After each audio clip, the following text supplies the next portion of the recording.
यौन शोषण के आरोपी जस्टिस गांगुली के दावे को पीड़ित इंटर्न ने गलत बताया है। ब्लॉग पर अपना पक्ष लिखते हुए पीड़ित लड़की ने कहा है कि जस्टिस गांगुली फंसाए जाने का जो दावा कर रहे हैं वो गलत दावा है और इस मामले में वो झूठ बोल रहे हैं। जस्टिस गांगुली ने कल खुद पर लगे आरोपों को गलत बताते हुए सुप्रीम कोर्ट की बनाई गई जांच समिति पर सवाल उठाए थे और कहा था कि उनका पक्ष नहीं सुना जा रहा है। पीड़ित लड़की ने कहा है कि पुलिस केस का फैसला वो समय आने पर करेगी। तो पीड़ित लड़की कह रही है, जो उन्होंने ब्लॉग में लिखा है अपने, कि घटना के बाद कॉलेज लौटकर मैंने अपने कुछ प्रोफेसरों से इस बारे में बात की। ये घटना इंटर्नशिप के दौरान घटी थी और यूनिवर्सिटी के पास महिलाओं के यौन शोषण के खिलाफ कोई नीति नहीं थी, लिहाजा मुझे सलाह दी गई कि किसी कार्रवाई से कुछ नहीं होगा। मुझे कहा कि पुलिस कार्रवाई ही इकलौता विकल्प है, लेकिन मैं इसके लिए तैयार नहीं थी। मैं कानून की पढ़ाई कर रहे युवा विद्यार्थियों को चेतावनी देना चाहती थी कि पद प्रतिष्ठा के नाम पर नैतिकता से समझौता ना करें। ये कहा है जस्टिस गांगुली केस में पीड़ित लड़की ने अपने ब्लॉग पर। आगे कहा है कि मैंने सुप्रीम कोर्ट की 3 जजों की कमेटी के कार्यक्षेत्र या उसकी भावना को चुनौती नहीं दी। मुझे इस बात का पूरा भरोसा था कि वो मेरी सच्चाई को स्थापित करेंगे। आगे लिखती है अपने ब्लॉग पर ये पीड़ित लड़की कि मैंने कार्रवाई को गोपनीय रखने की मांग की थी क्योंकि इससे कई लोगों की निजी जिंदगी जुड़ी हुई थी। जांच कमेटी ने पूरी जिम्मेदारी से काम किया। मैं 18 नवंबर को जांच कमेटी के सामने पेश हुई। मैंने मौखिक और लिखित बयान दर्ज कराया। 29 नवंबर को मैंने अपना हलफनामा इंदिरा जयसिंह को भेजा।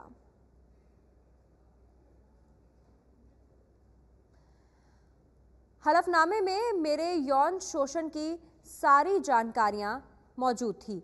मैंने उनसे उचित कार्रवाई करने के लिए कहा। पीड़ित इंटर्न ने ये ब्लॉग में लिखा है और कहा है कि जस्टिस गांगुली जो दावे कर रहे हैं वो झूठ हैं। आगे लिखा है कि कमेटी की रिपोर्ट आने से पहले ही कुछ लोगों ने उसे खारिज करना और मुझे बदनाम करना शुरू कर दिया। अपना सम्मान बचाने के लिए मेरी सफाई जरूरी थी और यही बातें लेकर सामने आई है। पीड़ित लड़की अपने ब्लॉग में कहती हैं कि मैंने additional solicitor general Indira Jaising को मेरा हलफनामा सार्वजनिक करने के लिए अधिकृत किया था। इंदिरा जयसिंह ने उसके बाद इसे सार्वजनिक भी कर दिया था, आपको बता दें। और ये अधिकृत जो किया था ये पीड़ित लड़की ने ही किया था। वो कहती हैं कि मेरे बयान को झूठा बताने वाले लोग ना सिर्फ मेरा बल्कि सुप्रीम कोर्ट का भी अपमान कर रहे हैं। मैं अनुरोध करती हूं कि पुलिस केस करने का फैसला मेरे विवेक पर छोड़ दें। इस पर मैं सही समय पर फैसला करूंगी। तो पीड़ित लड़की कह रही है कि मैं सही समय पर फैसला करूंगी। वहीं दूसरी तरफ जस्टिस गांगुली कह रहे हैं कि मेरी छवि खराब करने की कोशिश की जा रही है और जो दावे किए हैं पीड़ित लड़की ने वो दावे झूठे हैं, जिस पर ये ब्लॉग लिखा है लड़की ने। वहीं जस्टिस गांगुली ने कल जो चिट्ठी भेजी थी चीफ जस्टिस को, उसमें कहा था कि मैं हाल ही की कुछ घटनाओं से बेहद दुखी हूं। सुप्रीम कोर्ट ने मेरे साथ सही सलूक नहीं किया है। मैंने किसी महिला इंटर्न का उत्पीड़न नहीं किया है। मैं एक रिटायर्ड जज हूं। इंटर्न सुप्रीम कोर्ट में काम नहीं करती थी। सुप्रीम कोर्ट की 3 सदस्यों की जांच कमेटी बनाने की कोई जरूरत नहीं थी। इंटर्न ने सुप्रीम कोर्ट में कोई शिकायत नहीं की थी। अखबार में छपी रिपोर्ट को याचिका नहीं माना जा सकता है। कमेटी सुप्रीम कोर्ट के कार्यरत जज के बारे में पता लगाने के लिए बनाई गई थी, जबकि ब्लॉग में साफ रिटायर्ड जज का जिक्र था। जांच कमेटी ने मेरे साथ अभद्र व्यवहार किया। सुप्रीम कोर्ट में पहुंचते ही सिक्योरिटी वालों ने मुझे घेर लिया। मैंने इंटर्न के बयान की कॉपी मांगी थी, मुझे वो कॉपी नहीं दी गई, लेकिन ये कॉपी अखबारों में लीक हो गई। बयानों की कॉपी दी नहीं गई जस्टिस गांगुली को, उन्होंने कहा है, जबकि एक अखबार में ये कॉपी लीक हुई। मैंने अपने बयान में माना है कि कुछ काम पूरा करने के लिए इंटर्न की मदद ली थी। उसने अपनी मर्जी से ही मेरी मदद की थी। उसने मेरे बोले हुए 20 पेज अपने लैपटॉप पर टाइप किए थे। शिष्टाचार के नाते हमने बातचीत की और डिनर किया। उसके लिए मैंने ही कार का इंतजाम किया था। मैंने ये भी जाना कि वो सुरक्षित घर पहुंची कि नहीं पहुंची। जानबूझकर मेरी छवि खराब करने की कोशिश की जा रही है क्योंकि मेरे कुछ फैसले ताकतवर लोगों के खिलाफ थे। इंदिरा जयसिंह ने इंटर्न के जांच कमेटी को दिए हलफनामे की कॉपी बंटवाई। क्या जांच कमेटी या सुप्रीम कोर्ट ने इसकी इजाजत दी थी? ये सवाल पूछा है जस्टिस गांगुली ने कि जो कॉपी बंटवाई गई वो क्यों बंटवाई गई, शायद हलफनामा बंटवाने की इजाजत नहीं दी गई थी। मुझे दुख है कि जिस संस्था के लिए मैंने दिन रात काम किया उसने ये सब होने दिया।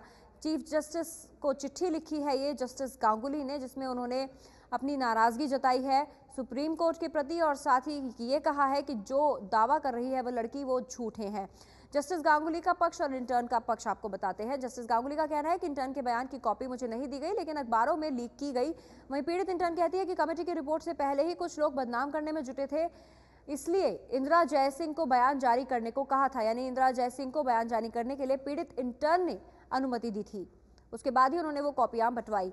जस्टिस गांगुली ने कहा कि कुछ काम करने के लिए इंटर्न की मदद ली, 7 डिनर भी किया, घर भेजने के लिए कार का इंतजाम भी किया। पीड़ित इंटर्न ने कहा कि काम के बहाने होटल के कमरे में रुकने का दबाव डाला, हाथ चूमा और जबरन बाहों में भरने की कोशिश भी की गई। जस्टिस गांगुली का कहना है कि जानबूझकर मेरी छवि खराब करने की कोशिश की जा रही है, मेरे कुछ फैसले ताकतवर लोगों के खिलाफ थे। पीड़ित इंटर्न ने कहा कि होटल में काम के बहाने रोका गया और जबरन शराब पिलाने की कोशिश भी की गई। जस्टिस गांगुली ने कहा है कि सुप्रीम कोर्ट को जांच कमेटी बनाने का हक नहीं है, जांच कमेटी ने अभद्र व्यवहार किया है। पीड़ित इंटर्न ने कहा है कि 18 नवंबर को जो जांच कमेटी बनी थी उसके जांच कमेटी के सामने वो पेश हुई 18 नवंबर को और मैंने मौखिक और लिखित बयान दर्ज कराया। जस्टिस गांगुली इस वक्त पश्चिम बंगाल मानवाधिकार आयोग के अध्यक्ष हैं। बीजेपी और टीएमसी जैसी पार्टियां गांगुली से इस्तीफे की मांग कर रही हैं।